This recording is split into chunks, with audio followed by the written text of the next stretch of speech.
ভাইজিদ বুস্তামির মা ও মা, আপনিও মা। ভাইজিদ বুস্তামি রহমতুল্লাহ আলাইহি জগৎ বিখ্যাত একজন আলেম ছিলেন, কত বড় একজন ওলি ছিলেন, সারা দুনিয়া ওনার প্রশংসা উচ্চ মুখের ভিতরে প্রসারিত। কন্যা সুবহানাল্লাহ। তখন বড় পীর আব্দুল কাদের জিলানীর মা বলতেছে, এটা বলো তোমার কেরামতি নাও, এটা আমার কেরামতি। কি রে, সারা দুনিয়ার মানুষ তোমার প্রশংসা করে, মা বলতেছে এটা তোমার কেরামতি না, এটা কার কেরামতি? আমার। বলে আমনের কেমনে? ও ভাইজিদ বুস্তামি রহমতুল্লাহ আলাইহি যখন মাকে প্রশ্ন করলেন, ও মা আপনারাও শুনিয়া রাখেন, কাজে লাগবে।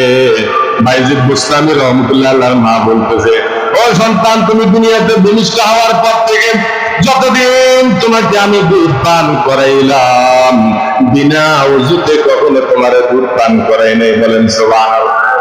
আর যখন দুধের গোটাটা তোমার মুখের মধ্যে দিতাম, বিসমিল্লাহির রাহমানির রহিম, সুবহানাল্লাহ। এগুলো হলো আমল। ওযু ছাড়া, বিসমিল্লাহ ছাড়া দুধ মুখে দেয় নাই, আপনি না ওযুতে দুধ পান করা নাই। তাহলে মা যেমন ছিল, সন্তানও আল্লাহর ওলি হইল। সন্তানও কি? আমাদের মা যেমন, সন্তানেরাও ডাকায়। তার কারণ হলো মায়ের পেট হলো স্বর্ণ, এরকম স্বর্ণ যেরকম দামি, হীরা যেরকম দামি, মুক্তা যেরকম দামি, তার চেয়েও সবচেয়ে বড় দামি হলো মায়ের পায়ের, মায়ের পেট। কন্যা সুবহানাল্লাহ। এটা একটা ফ্যাক্টরি। এই ফ্যাক্টরিকে সেভ করতে হবে। মুসলমান কোরআন হাদিসের দিকে যদি আসেন, আল হাসান ওয়াল হুসাইন সাইয়্যিদা শাবাবি আলিল জান্নাহ, প্রত্যেক সানি খুতবার ভিতরে ইমাম সাহেব বলে কি বলে না, আল হাসান ওয়াল হুসাইন সাইয়্যিদা শাবাবি আলিল জান্নাহ, হাসান হুসাইন হলো জান্নাতের যুবকদের সরদার। কন্যা সুবহানাল্লাহ। ফাতেমার দাম আল্লাহর কাছে কম না বেশি? আমলের কারণে, আমল সারার কারণে না, আমল করার কারণে। এখন আমরা মুসলমান জবানে শুধু আমল আমল বলে, নিজের জীবনে আমল নাই, নামাজ নাই, জোহর নাই, ফজর নাই, আসর নাই, মাগরিব নাই, এশা নাই, একামতের দিন নাই, জুমার নামাজ নাই, মাহে রমজানের 30টা রোজা নিয়েও ছিলিমিলি, তারাবির 20 রাকাত নামাজ নিয়েও ছিলিমিলি। এরকম ভাবে কেউ বলে 8 রোজা রাখতে হবে, কেউ বলতেছে 8 রাকাত তারাবি পড়তে হবে, জুমার নামাজ নিয়েও ছিলিমিলি, 2 রাকাত জুমার নামাজ করে মুনাজাত দিয়ে চলে যায়। এরকম আছে কিনা? নাই। সাহাবায়ে কেরাম কেমন করছেন, আমল করছেন, আমলের কারণে আল্লাহ রাব্বুল আলামিন তাদের ঈমান আমল দামি করে দিলেন।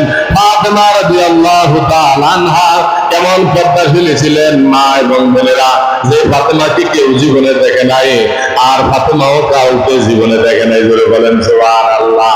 ওই ফাতেমা সমস্ত মহিলাদের সরদার হবে। 7 জন জান্নাতে মহিলাদের রমণীদের সরদার হবে।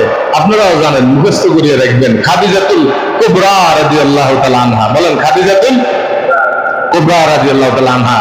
আসিয়া রাদিয়াল্লাহু তাআলা আনহা ফেরাউনের ঘর করছিলেন, উনি মহিলাদের সরদার থাকবেন। আরেকজন হলো ফাতেমা রাদিয়াল্লাহু তাআলা আনহা। কন্যা সুবহানাল্লাহ। আরেকজন হলো ঈসা আলাইহিস সালামের মা মরিয়ম আলাইহিস সালাম। এই 7 জন মহিলার কথা আসছে, বাকিগুলো আল্লাহ পাক ভালো জানে কোরআন হাদিসে। এই 7 জনের কথা আসছে, তারা জান্নাতে মহিলাদের সরদার হবে। বলেন না সুবহানাল্লাহ। 7 জনের 7টা ব্যাখ্যা আছে। এই 7 জনের 7 ব্যাখ্যা নিয়ে যদি আলোচনা করে, আধা ঘন্টা 10 মিনিট 15 মিনিট বুঝে আসবে না। চিন্তা করেন, এই 7 জন মহিলা রমণীর কথা যে আল্লাহ কোরআন শরীফে নিয়ে আসছে, ওনাদের দাম আল্লাহর কাছে কম না বেশি?